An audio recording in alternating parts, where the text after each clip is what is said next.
শ্রীরামকৃষ্ণ মঠ এবং মিশনের দ্বাদশ অধ্যক্ষ পরম পূজ্যপাদ শ্রীমৎ স্বামী ভূতেশানন্দজি মহারাজ আমার গুরুদেব। অদ্বৈত আশ্রমের তৎকালীন অধ্যক্ষ মহারাজ পূজ্যপাদ শ্রীমৎ স্বামী মুমুক্ষানন্দজি একবার বলেছিলেন, অনেক ভাগ্য করলে এমন গুরু পাওয়া যায়। আজ আমি আপনাদের গুরুদেবের সঙ্গে কাটানো আমার একটি বিশেষ গুরুত্বপূর্ণ মুহূর্তের কথা একটু আপনাদেরকে বলবো। কিন্তু তার আগে গুরুদেবের সম্পর্কে দু একটা গুরুত্বপূর্ণ কথা একটু জেনে রাখা ভালো। এটি আমরা জানতে পাচ্ছি গুরুদেবের সচিব শ্রীমৎ স্বামী নিত্যমুক্তানন্দজির লেখা থেকে। উনি জানাচ্ছেন, মহারাজই ছিলেন মঠের প্রাচীন ধারার শেষ সাক্ষী। প্রায় 10 জন শ্রীরামকৃষ্ণ পার্ষদের সঙ্গ করেছেন, তাদের কারো কারো সেবাও করেছেন। ছোট বয়স থেকেই এই ভাবধারায় জীবন অভিস্নাত হয়েছিল বলে মহারাজের জীবনধারাও ছিল তাঁদেরই মতো অদ্ভুত, যা সকলকে চমৎকৃত করত। কত খুঁটিনাটি বিষয় মহারাজ জানতেন, সেই সব পুরনো দিনের কথা অনর্গল বলে যেতেন। তিনি কথামৃতের অনেক টিপিক্যাল শব্দের অর্থ জানতেন। তাই পূজনীয় গম্ভীরানন্দজি মহারাজ ওই সব বিষয় বুঝতে না পারলে মহারাজকে জিজ্ঞাসা করতেন। তিনি মহারাজকে ডিকশনারি বলতেন। পূজনীয় ভূতেশানন্দজি মহারাজকে আমি প্রথম জ্ঞানত দেখি তখন আমি ক্লাস 2তে পড়ি। মনে আছে, সেটা দুর্গাপুজোর অষ্টমীর দিন। সকালবেলা বাবা মার সঙ্গে বেলুর মঠে গেছি। দেখলাম প্রেসিডেন্ট মহারাজের যে কোয়ার্টার্স, সেখানে কিছু মানুষ সারিবদ্ধভাবে রাস্তার দুপাশে দাঁড়িয়ে আছেন এবং পরস্পরের মধ্যে বলাবলি করছেন যে প্রেসিডেন্ট মহারাজ আসছেন। একটু পরে মহারাজ আস্তে আস্তে তার সেবকের হাত ধরে এসে একটি গাড়িতে উঠলেন এবং সে গাড়িটা মহারাজকে খুব ধীরে ধীরে নিয়ে চলে গেল। প্রথমত তখন আমি ক্লাস 2 এর ছাত্র। প্রেসিডেন্ট মহারাজ বা গুরুদেব এই সমস্ত শব্দগুলোর অর্থ অনুধাবন করার মতো বয়স আমার হয়নি। দ্বিতীয়ত ঘটনাটা প্রায় 35 বছর আগে, কিন্তু তবুও ঘটনাটা আমার খুব স্পষ্ট মনে আছে। তার কারণটা কিন্তু ভূতেশানন্দজি মহারাজ নয়, এর পিছনে একটা মজার কারণ আছে। সেটা হলো, আমাদের খুব ছোটবেলায় মানে 90-এর দশকের দিকে কলকাতাতে মোটর গাড়ি বলতে ছিল মূলত অ্যাম্বাসেডর। সেটা রাষ্ট্রপতির কনভয় হোক বা রাস্তায় দাঁড়ানো ট্যাক্সি, সবই একই মডেল। মহারাজ যে গাড়িটায় উঠেছিলেন সে গাড়িটা ছিল কন্টেসা। কন্টেসা গাড়ি যারা দেখেছেন তারা জানেন যে গাড়িটা বেশ বড় সড়ো গাড়ি, একটা রয়্যাল লুকের গাড়ি। ওরকম একটা গাড়ি হঠাৎ মঠ চত্বরে এসে দাঁড়িয়েছে এবং সেখানে মহারাজ আস্তে আস্তে উঠে যাচ্ছেন। এই দৃশ্যটা আমার খুব ভালো লেগেছে। অত বড় একটা গাড়ি আমাকে যেরকম ভাবে আকর্ষণ করেছিল, ঠিক একইভাবে গাড়িটায় কে উঠছেন তাকেও আমার মনে থেকে গেছিল। এরপরে বহুদিন কেটে গেছে। সালটা সম্ভবত 1995। আমি তখন ক্লাস 8-এর ছাত্র। ঠাকুর মায়ের অসীম কৃপায় আমি আশ্রিত হলো মহারাজের, অর্থাৎ আমার দীক্ষা হলো। দীক্ষার পরে যতবার বেলুর মঠে গেছি, মহারাজকে দর্শন করেছি, সবসময় একটা অদ্ভুত আনন্দ অনুভূত হতো। মহারাজকে প্রণাম করার পরে হাতে প্রসাদ নিয়ে আমরা বাইরের বারান্দাটা এসে দাঁড়াতাম। সেখানে সেই জানলা দিয়ে মহারাজকে দেখতাম। মহারাজ সবার প্রণাম নিচ্ছেন, অনেক ভক্তের অনেক প্রশ্নের উত্তরও দিচ্ছেন। ওই বয়সে হয়তো সব প্রশ্ন বা তার উত্তর আমি বুঝতে পারতাম না, কিন্তু একটা বিষয় ফলো করতাম, সেটা হচ্ছে মহারাজ সমস্ত প্রশ্নের উত্তরই খুব টু দি পয়েন্ট দিতেন। অর্থাৎ কোনো বিষয়কে আননেসেসারি খুব বেশি এক্সপ্যান্ড করাটা মহারাজের উত্তর দেওয়ার ধরন ছিল না। খুব স্পেসিফিক অ্যান্সার দিতে উনি ভালোবাসতেন। এর কিছুদিন পরে আমি আমার একটা বিশেষ প্রয়োজনে মহারাজের কাছে গেলাম। গুরুদেবকে প্রণাম করার পরে আমি সেবক মহারাজের অনুরোধ করলাম যে মহারাজের সঙ্গে একটু দেখা করানোর, এবং সৌভাগ্যক্রমে ব্যবস্থা হয়েও গেল। জীবনে এই প্রথম খুব অল্প সময়ের জন্য হলেও গুরুদেবকে আমি একান্তে পেলাম। মনে যেমন একটা আনন্দ হচ্ছিল, তেমনি একটি ভয়ও করছিল যে সব প্রশ্ন ঠিক গুছিয়ে বলতে পারবো কিনা, যা আমি জানতে চেয়েছিলাম। সেই ঘর যেখানে আমাদের দীক্ষা হয়েছিল, সেখানে মহারাজ একা বসে আছেন।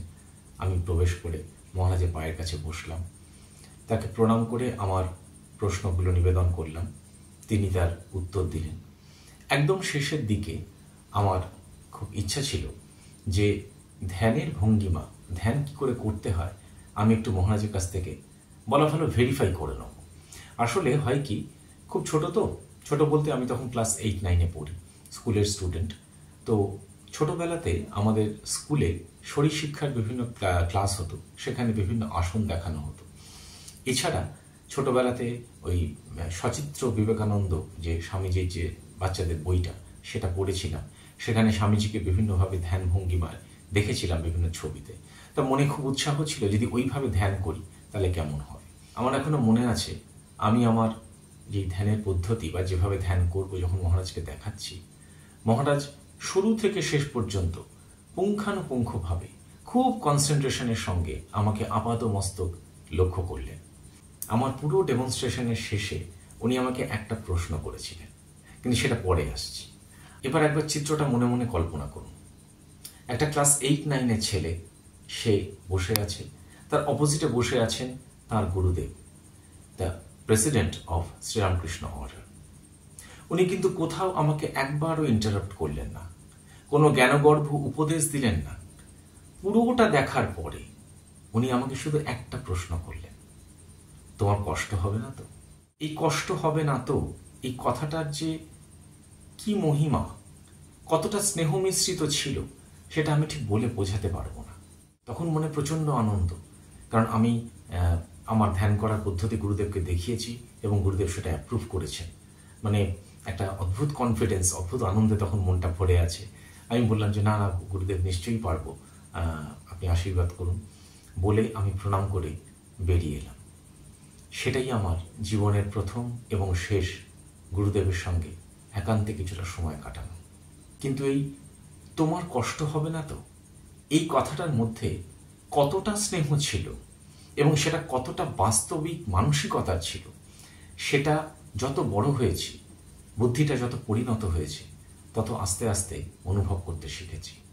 এর কিছুদিন পরে গুরুদেব অসুস্থ হয়ে হসপিটালে ভর্তি হলেন। সেখান থেকে ছাড়া পেয়ে তিনি গোলপার্কে রামকৃষ্ণ মিশন ইনস্টিটিউট অফ কালচারে কিছুদিন থাকলেন এবং আমরা সবাই খবর পেয়ে দর্শন করতে গেলাম। ওনাকে নিচের যে মেন লাউঞ্জ সেখানে বসিয়ে রাখা হয়েছিল। আমরা দূর থেকে ওনাকে প্রণাম করছিলাম। আমার এখনো মনে আছে, আমাদের দেখে উনি খুব খুশি। ওনার সেবকদের হেসে হেসে বলছেন, কত লোক এসেছে। এই কত লোক এসেছে এই কথাটা একজন ভক্ত হিসেবে শোনা ওনার মুখ নিঃসৃত আমার কাছে শেষ কথা। এর কিছুদিন পরে গুরুদেবের পার্থিব শরীর চলে গেল। তারও বেশ কিছুদিন পরে তার শতবার্ষিকী একটি বই প্রকাশিত হয়েছিল, স্বামী ভূতেশানন্দ শতবার্ষিক শ্রদ্ধাঞ্জলি। এই বইটাতে রামকৃষ্ণ মঠ বা মিশনের বিভিন্ন বিশিষ্ট সাধু সন্ন্যাসীদের লেখা আছে এবং ওনার সঙ্গে সংযুক্ত অন্যান্য মানুষদেরও প্রচুর গুরুত্বপূর্ণ লেখা বেরিয়েছিল। বইটার বিভিন্ন লেখা যখন পড়ছিলাম, প্র্যাকটিক্যালি অবাক হয়ে যাচ্ছিলাম যে একটা মানুষ জীবনে কতটা কৃচ্ছ সাধন করতে পারে। আমি সাধনা, তার জ্ঞানের কথা বাদই দিলাম, সেগুলোকে ব্যাখ্যা করবার মতো যোগ্যতা আমার কোনোদিনই হবে না, আর সুতরাং সেই ধৃষ্টতা আমি দেখাবো না। কিন্তু একটা মানুষ হিসেবে কতটা কৃচ্ছ সাধন করতে পারেন তার একটা উদাহরণ আমি আপনাদের দিই। একটা জায়গায় পড়ছিলাম যে উনি একটা জায়গায় ত্রাণ কার্যে গেছেন, সেখানে দিনের পর দিন ওনাকে থাকতে হচ্ছে এবং সেখানকার পরিবেশ এতটাই অস্বাস্থ্যকর যে প্র্যাকটিক্যালি মানুষের বিষ্ঠার উপর দিয়েও হেঁটে চলে যেতে হচ্ছে। আরেকটা জায়গায় পড়ছিলাম যে সামান্য কিছু টাকা অনুদানের জন্য হয়তো তাকে ঘন্টার পর ঘন্টা বসিয়ে রাখা হয়েছে, তিনি কিন্তু ধৈর্য ধরে বসেছিলেন।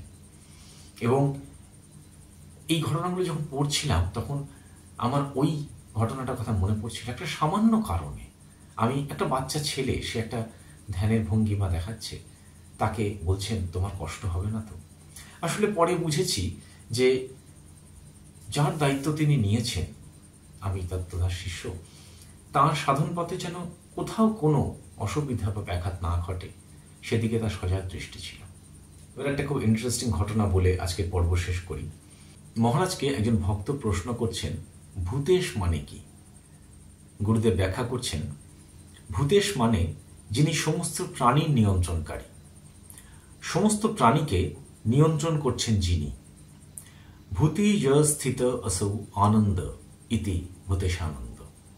ভূতেশ অর্থাৎ বিষ্ণু বা কৃষ্ণ এবং শিব, যিনি ভূতসমূহের পালক এই অর্থে বিষ্ণু, যিনি ভূতসমূহের অধীশ্বর অথবা ভূতসমূহ যাতে অবস্থিত এই অর্থে শিব। আজকের ভিডিওটা আমার মতো একজন ক্ষুদ্র ভক্তের বা শিষ্যের গুরুদেবের প্রতি সামান্য শ্রদ্ধাঞ্জলি। যদি আপনাদের ভালো লাগে কমেন্ট বক্সে জানাবেন, এবং সে সঙ্গে এটাও বলি যে মহারাজের শিষ্য সংখ্যা তো প্রচুর, প্রত্যেকের জীবনেই কিছু না কিছু এরকম টুকরো টুকরো স্মৃতি আছে। যদি সেগুলো বলার মতো হয় তাহলে অবশ্যই কমেন্ট বক্সে জানান। আমরা অনেকে অনেকভাবে সমৃদ্ধ হব। সবাই ভালো থাকবেন, আবার দেখা হবে। নমস্কার।